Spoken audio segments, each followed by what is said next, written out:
Versículo 8. Y cuando acabaron de circuncidar a toda la gente, se quedaron en el mismo lugar en el campamento hasta que sanaron. ¿Cuánto pasó? Generalmente, o según la tradición, eran al menos 7 días, lo que describe la tradición. Pero pudo haber pasado un tanto más en uno u en otro. Ahora, no había nada de antibióticos, nada de paracetamol, nada de esto. Y Dios los dejó. Piensa, un ejército lastimado, agrupado, sin moverse, enfrente del enemigo, no es buena idea. A menos que Dios esté con ese ejército. Y eso es lo que pasa con nosotros. Pudiéramos decir, Dios, ¿por qué no mejor ya empezamos a las patadas? Espérense. Sus corazones necesitan ser transformados. Es primero mejor transformar y que con entereza atraviesen a que en el camino se manden desbaratando. Entonces Dios hace esto. Versículo 9. Y Jehová dijo a Josué, ¿alguien me ayuda a leerlo, por favor? Y los hijos de Israel acamparon en Gilgal y celebraron la Pascua a los 14 días del mes, por la tarde en los llanos de Jericó. Al otro día de la Pascua comieron del fruto de la tierra, los panes sin levadura, y en el mismo día espigas nuevas tostadas. Entonces no solamente Dios hace que atraviesen esto de la circuncisión, sino, imagínate a Josué describiendo la estrategia militar a sus soldados. Oye, Josué, ¿qué onda? ¿Cómo vamos a hacerle esto de la conquistada? Pues mira, primero vamos a circuncidarnos y después vamos a hacer una fiesta, una comida enfrente. O sea, no es lógico, no es ni siquiera práctico. Pero pasó lo primero, la circuncisión, y después yo creo que ellos han de haber dicho, ahora sí, ya estamos listos, ya estamos recuperados, vamos. Y Dios dice, no, vamos a detenernos un poco. ¿Qué era la Pascua? El recordatorio de dónde los había sacado Dios. Y que había descendido el ángel para destruir. Y que un cordero, la sangre del cordero, había hecho pasar el ángel de la muerte de delante de sus casas. Y que Dios los había sacado con mano extendida y mano fuerte. Ahora, desde que salieron, todos estos 40 años no habían celebrado la Pascua, hasta ahorita. Y Dios les había dicho que la tenían que celebrar cada año como ordenanza perpetua, y no lo habían hecho. Y Dios dice, ok, vamos a empezar otra vez. Van a entrar a la tierra y vamos a celebrar esto. Ahora, no sé si esto te suena a algo. Cada vez que leo este capítulo me gusta recordar ese versículo porque se me hace algo hermoso. Salmo 23. Jehová es mi pastor, nada me faltará. ¿Qué dice después? Confortará mi alma, me guiará por sendas de justicia. Ahora seguimos avanzando. Dice, aunque ande en valle de sombra de muerte, no temerá mal alguno, porque tú estarás conmigo. Seguimos avanzando. Dice, aderezas mesas delante de mí, en presencia de mis angustiadores. ¿Y qué hizo Dios? Vamos a comer enfrente de sus angustiadores. Voy a aderezarles mesas. Voy a poner mesa, voy a poner el cordero, la representación de mi hijo, de mí mismo, que en unos cuantos años iba a pagar por nuestros pecados. Y delante de tus enemigos podía sentarse y comer. Y aquellos que querían hacerle daño, no osaron ni hacerles nada. Y queridos hermanos, esto es lo que puede hacer Dios. Dios puede, a pesar de la presencia del enemigo, estando ahí, poner mesa delante de nosotros y decir, vamos a comer tú y yo. Pero Señor, no pasa nada. Aún en presencia de tus angustiadores, yo puedo poner mesa delante de ti. Esto es lo que hace el Señor. Pero quiero que notes que antes de eso era importante lidiar con la carne, circuncidar el corazón. Muchos de nosotros buscamos la paz del Señor, buscamos la tranquilidad, pero Dios dice, necesitas entregarme tu corazón, necesitas dejar que yo transforme tu vida. De otra forma no puede haber paz. Entrégame tu corazón, entrégame tu vida y entonces yo puedo darte paz. Y en medio de las circunstancias, puedo servirte de comer. Y yo los animo, hermanos, a que si te sientes en este tiempo, en estos días de esta forma, que tus enemigos te han rodeado, ¿qué circunstancias te han rodeado? Haz un alto, tomar la cena del Señor. Pero pastor, la tomamos cada 15 días o cada mes. Cada semana puedes venir el viernes en la mañana y tomamos todas las mañanas la cena del Señor juntos, recordando lo que Él hizo, el sacrificio, cómo venció a la muerte, cómo venció al pecado, cómo derrotó al enemigo y cómo sus promesas siguen firmes delante de nosotros. Ven, tomemos la cena del Señor juntos, que Él aderece estas mesas y experimenta la paz de comer con el Señor, aún rodeado por enemigos. Entonces, esto es lo que hace el Señor. Al otro día de la Pascua, comieron del fruto de la tierra, los panes sin levadura, y en el mismo día espigas nuevas tostadas. Empezaron a probar los frutos de esta tierra. Y el maná cesó el día siguiente, desde que comenzaron a comer el fruto de la tierra.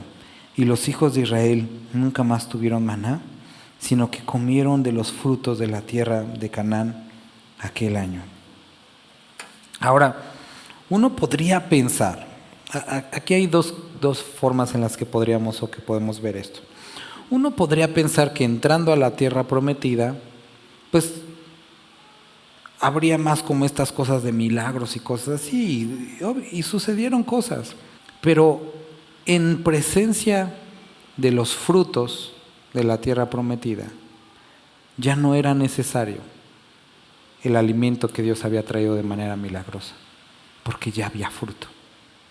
Y muchos de nosotros, o algunos de nosotros, conocimos al Señor de una manera, a lo mejor milagrosa, a través de una resolución de un problema, y muchos dicen qué fascinante es eso, y es hermoso cuando eso sucede. Pero cuando somos transformados en nuestro corazón, somos renovados por Él, sellados con su Espíritu Santo, su presencia en medio de nosotros, ya no necesitamos necesariamente eso, porque ahora Él está con nosotros. Ayer en el Oriente estábamos leyendo, porque los varones también, José, ya vamos en el 20, ayer fue el 21. Y algo bien hermoso es que, 34, sí me da tiempo. Algo hermoso en esta parte es que ya estamos viendo la repartición de todas las tierras. Ahora, dentro de la repartición hay 2 personas o 2 tribus que no reciben una tierra como para ellos solos, sino que son mezclados entre las demás, Simeón y Leví. Y uno dice, bueno, ¿por qué? ¿Qué onda? ¿Qué es lo que pasó con ellos? ¿Por qué no les dio? Había una promesa que Dios les iba a entregar la tierra y la estamos leyendo, pero ellos Dios no les dio. Y entonces nos regresamos a Génesis capítulo 49. Jacob, antes de que muera, profetiza sobre todos sus hijos, y a Leví y a Simeón les dice, por cuanto fueron a esa ciudad y mataron a todas las personas, los voy a esparcir en Israel. Entonces había una, vamos a llamarlo maldición, por el pecado que habían cometido, y los iban a esparcir. Y entonces llega ese momento y Dios los esparce. Y dices, no manches, qué mala onda, pues ya los esparció, no les dio la tierra. Pero vemos que aún esparcidos en esa tierra, Simeón pues continúa en esa condición, pero Leví es exaltado porque aún siendo esparcido en la tierra les dice a todas las tribus le tienen que dar de su herencia a Leví. Y tú dices, órale, ¿por qué con Leví esa onda, no? O sea, ¿qué onda con Leví? ¿Por qué? Y no solamente eso, sino les dice, todas las ciudades deben de estar a no más de 10 millas a la redonda de las ciudades levíticas, porque les conviene estar con hombres como los levitas. Y uno dice, ¿por qué tanto como gusto con Leví? Y tenemos que regresar nuevamente a Éxodo. Cuando caen en idolatría todo el pueblo y que Moisés destruye el toro, lo quema y hace beber, les dice, ¿quién está por Jehová? Si están por Jehová, saquen su espada, atraviesen a su hermano, a su amigo, a su pariente y que sea ejercida la justicia de Dios. Y todas las tribus se quedan con la mano abajo. Y Leví dice, nosotros estamos por Jehová. Sacan su espada y 3,000 personas mueren ese día, como producto de la idolatría. Vemos a 2 personas, a 2 padres de las tribus que cometieron el mismo pecado. Pero uno entregó su corazón a Jehová, a pesar del costo que era lidiar con la carne. Y tuvieron que ir en contra de su propia familia y exterminar el pecado. Y entonces, a pesar de existir una maldición y de experimentar las consecuencias de ese pecado, el ser esparcidos, Dios transformó ese esparcirlos en una bendición. Porque estaban esparcidos, pero Dios les dice, denles de sus tierras. Y no solamente eso, en Deuteronomio vemos algo hermoso. Dice, sé que no van a tener tierra los levitas, no van a tener herencia, pero yo soy su herencia, algo mucho mejor. Algo mucho mejor, yo soy su herencia. Entonces, ¿qué es lo que nosotros estamos viendo aquí, hermanos? Es algo muy importante. Estamos viendo a un grupo de personas que van a entrar, que van a disfrutar de los frutos de la tierra y que entrando a los frutos de la tierra tienen que lidiar con su pecado, tienen que lidiar con su carnalidad. No es enteramente su obra. Dios dice, eso lo hago parte yo y tú da un paso y yo hago lo demás, pero es rendir nuestro corazón a Él. Pero también a veces implica el exponernos a que Dios actúe de formas diferentes a las que esperábamos, porque ahora les quita el maná. Ahora, ¿por qué les quita el maná? Ya vimos la primera parte, pero quiero que consideremos esta segunda parte. Ahora, a los que les había dado la comida en la boca, peladita y lista para prepararse, ahora iban a ellos a trabajar por ella. Madurez. Habían crecido. Y ahora lo que antes era como automático, ahora tenían que dedicarse y disfrutar la tierra, cosechar, levantar, molerles espigas. No habían hecho eso todo ese tiempo. Pero ¿qué es lo que nosotros leemos en las cartas de Pablo? También Pablo les escribe a las personas en Corinto. ¿Cómo les hablo? ¿Como carnales o como espirituales? Porque debiendo ya de comer ustedes carne, siguen bebiendo leche. Y habla de la necesidad del creyente de madurar, de crecer, de dejar las cosas primeras y avanzar. Y esto es necesario para cada uno de nosotros, y eso es algo de lo que hace la llenura del Espíritu Santo. Muchas personas dicen, es que yo soy lleno del Espíritu Santo y tengo el poder de Dios. Ajá, muéstrame tu vida de madurez. Debe de haber madurez en tu vida. Junto con la llenura del Espíritu Santo debe de venir madurez. El buscar las cosas de Dios, el buscar caminar con Dios. Y no las leche, sino caminar hacia la carne. No la carne del pecado, sino las cosas del maduro. Aquellas cosas que son propias de la madurez. Y entonces ahora ellos estaban experimentando la hermosura del fruto, pero tenía que trabajarse por ello. Si querían leche, tenían que ordeñar las vacas. Pero no solamente eso, tenían que alimentarlas, cuidarlas, juntarlas, tenían que ver la tierra, recoger el fruto, moler las uvas, quebrar el grano. Algo tenían que hacer. Recuerda, dice, yo les voy a dar tierras que ni plantaron, casas que ni construyeron.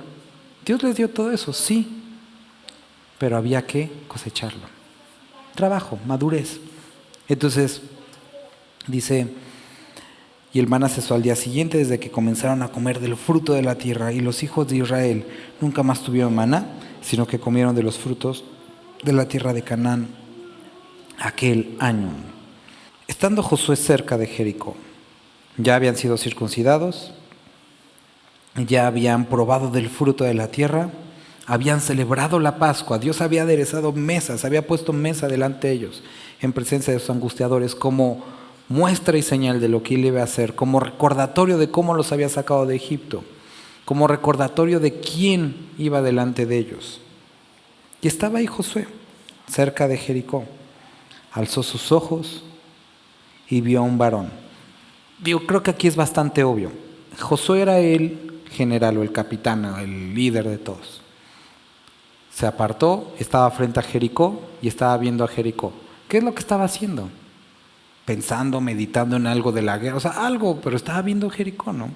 Y él meditando en esto, en el objetivo que Dios le había dado, y esto lo digo porque es importante, al tener sus ojos en esta meta, vio un varón que estaba delante de él, el cual tenía una espada desenvainada en su mano.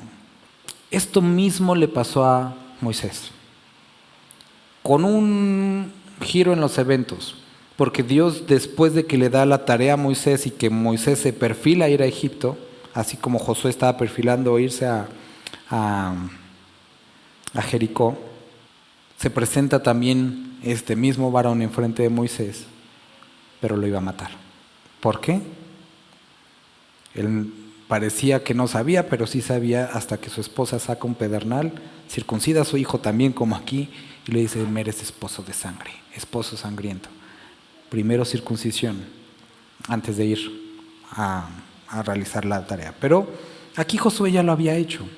Y yo creo que a lo mejor escuchó en alguna ocasión este relato de Moisés, probablemente, y él hace una pregunta pues bastante apropiada. Ve a una persona delante de él con una espada desenvainada en señal como de lucha, y Josué, yendo hacia él, le dijo: ¿eres de los nuestros o de nuestros enemigos? Y es ridículo que muchas veces le hacemos esa pregunta a Dios. Dios, ¿estás conmigo o estás con el vecino? Porque veo que le está yendo tan bien al vecino que no sé con quién estás. Y Dios responde de esas formas que Él solo sabe. No. No que no eres de los nosotros o no eres de ellos. No estoy con ninguno. La pregunta apropiada es: ¿tú con quién estás? No es si yo estoy contigo, sino ¿tú con quién estás? ¿Dónde está tu lealtad? ¿Te has creído eso de que eres el capitán general de Israel? ¿Te has creído eso de que eres el líder de la nación? ¿Te has creído eso de que tú los vas a introducir a la tierra? ¿Dónde está tu lealtad? ¿Con quién estás tú, Josué? Ahora, es muy importante ver esto. Josué había obedecido en todo y estaba perfilado viendo a Jericó. Y muchos estamos buscando la dirección de Dios. Muchos estamos diciendo: Dios, ¿por qué no me hablas? Y la palabra es clara: buscadme y me hallaréis. Pero si no me buscas, ¿cómo me vas a encontrar? Si no oras, ¿cómo vas a someterte a mi voluntad? Si no lees, ¿cómo vas a escuchar mi voz? Necesitas estar caminando en esa dirección, en la dirección en la que me has de encontrar.